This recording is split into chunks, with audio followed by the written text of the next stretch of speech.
Hey folks, if you are looking for a comfort food, you have found it. This is meat and potatoes with gravy. Let me repeat that. Meat and potatoes with gravy. This is an incredible savory dish that it was just easy to make and absolutely delicious. Got several ingredients though. Let's take a look. We got some milk, some eggs, some salt, ground beef, pepper. Here's the trick: panko breadcrumbs, Worcestershire, some flour, beef broth, a cup of water, some onions, some button mushrooms, butter, and the ranch dressing. You can mix that with anything and make it taste good. So first off, let's go ahead and crack open one egg. The egg acts as a binder, so nothing uncommon there. Eggs act as binders in a lot of things. We're going to go ahead and whisk that.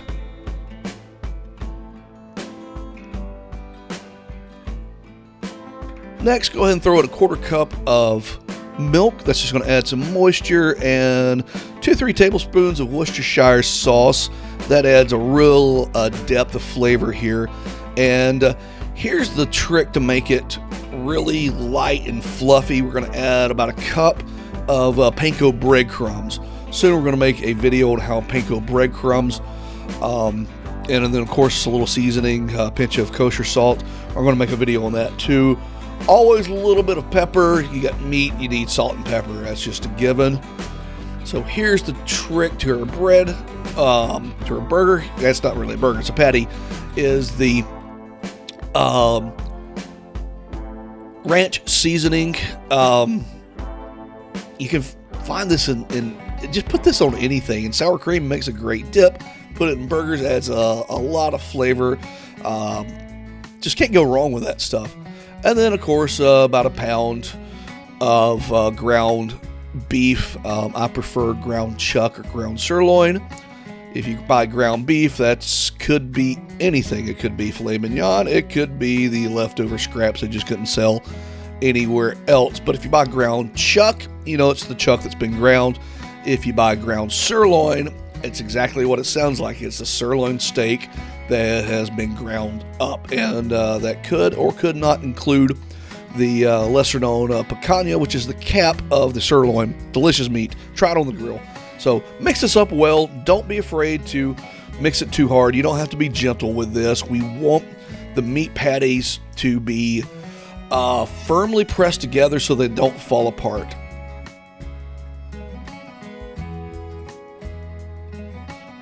So here I'm going to just sort of fold this over a few times, pressing everything together.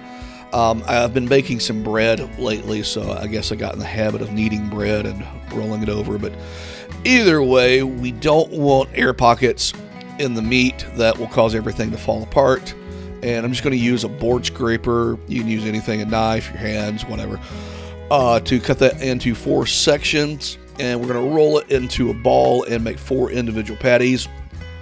Again, this is pure comfort food. You don't have to worry about this being pretty. It doesn't have to be perfect, but hey, if you got one of those little burger presses, you can use it here. Not a big deal. That will work just fine. This one I'm literally just going to throw down and splat it on the parchment paper here. And it actually turned out more round than any of the others, so maybe you should do that. Next, we're going to use this board scraper to just sort of flatten them out, get a more even more even thickness. You can use a board scraper, a big spatula, but this works pretty well. Just put a little sideways pressure on it, and that works well. Now go ahead and heat up your favorite pan, non-stick pan. Bought this at IKEA. Works really, really well. A little bit of olive oil. That might be a little too much, but that's fine. And then we're going to throw our burgers in. I say burgers, but they're not really burgers. They just happen to look like it a lot. So I don't know what we call these. Hamburger patties, hamburger steak patties, ground steak patties. I don't know. Either way, the final product is awesome. Just really, really happy with this dish. So look at those. They're kind of pretty, aren't they? Now, in the meantime, we're going to chop up our vegetation for our gravy. Now, if you want to learn more about basic hamburgers, we did a video on that entitled "Sometimes You Just Want a Good Burger," and we go into a little bit of the history of the burger coming from Hamburg, Germany, and the roots of that name, and the first restaurants in America to use it. Kind of interesting, but back to our dish. I'm chopping up this one onion. I always peel out the outer layer. 1,000 ways to chop up an onion, but this way works for me. I chop it in half, and then I just make little thin slices. If they were thinner, they would be called julienne, but that's not what we're going for here. And then I'll turn them sideways and chop straight down, and that gives us nice little chunks. And notice how my fingers, I say this a lot, notice how my fingers are curled back. That is so that I do not chop my fingers off. This is kind of a beginner's channel, so I want to mention that as many times as I can. Do not chop your fingers off. You are literally attached to them. Now let's just set our onions aside. And those burgers, they're cooking for about 4 or 5 minutes, maybe 6 minutes. In the meantime, we're going to take our mushrooms, and yes, I'll wash my mushrooms. The great Alton Brown did a fantastic episode on this, where the mushrooms do not absorb the water. If they did, I wouldn't care. We're going to put them in a gravy anyway. So I'll wash those thoroughly. And now we've got little hands that are going to help us. That is none other than the great Action Jackson. He's been on a few videos with us. He's my older son. He's going to help pop off the stems of these button mushrooms. He's going to help for about 2 minutes and then leave. It's kind of like he has the attention of a 3-year-old, but look at him go, folks. Now, we want to chop these up into thick chunks. If you have somebody in your household that doesn't like mushrooms for whatever reason, I think they should get their taste buds examined, but that's a different story. Leave them in big chunks so that they can pick them out if they like. But those burgers, we flip them and they are looking good. Here's our vegetation for our gravy. That is looking awesome. Now, 4 or 5 minutes on each side. Just go ahead and take your patties and set them aside. If it's not fully cooked all the way, don't worry about it. We're going to put them back in the gravy to finish cooking. Now, with that same oil and all that bits of beefy goodness, throw in a couple of pats of butter. Let that melt down.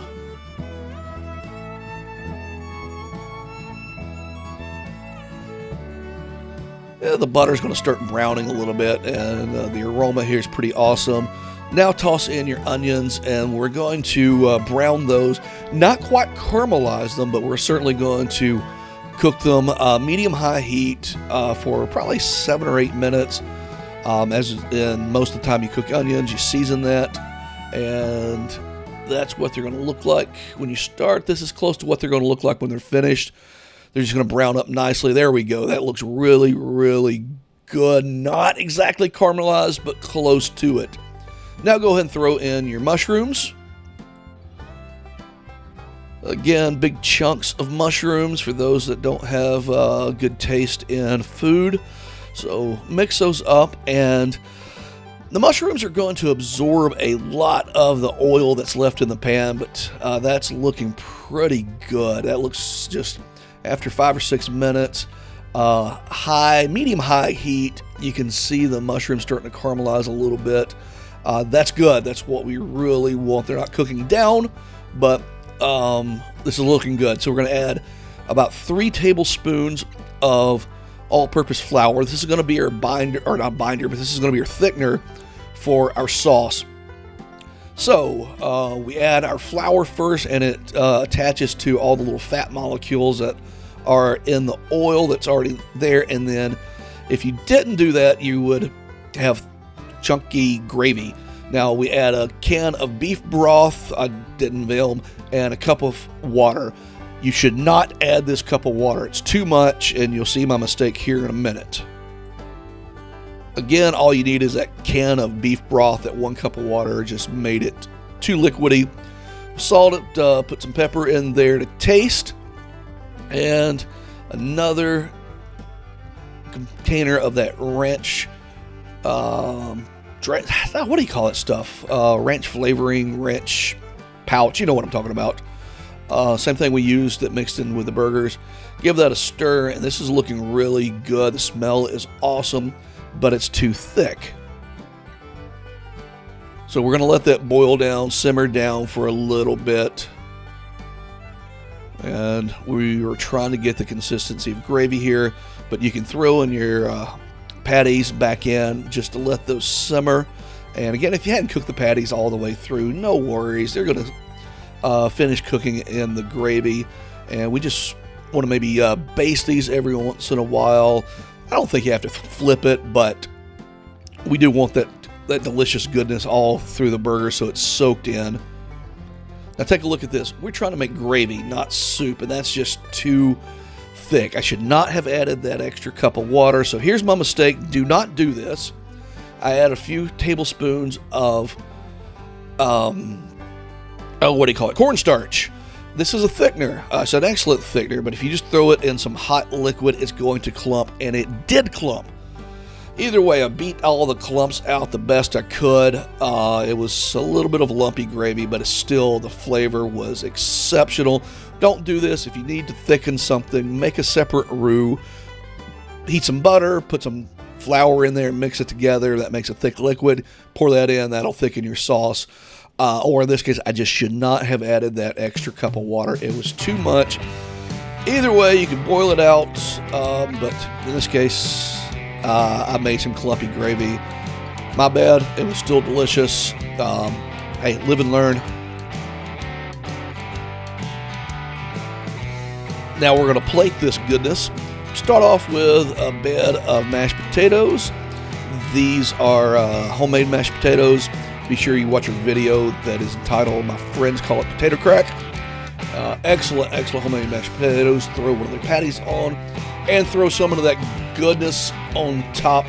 Again, folks, meat and potatoes with gravy. You cannot go wrong with this one. I hope you have enjoyed the video.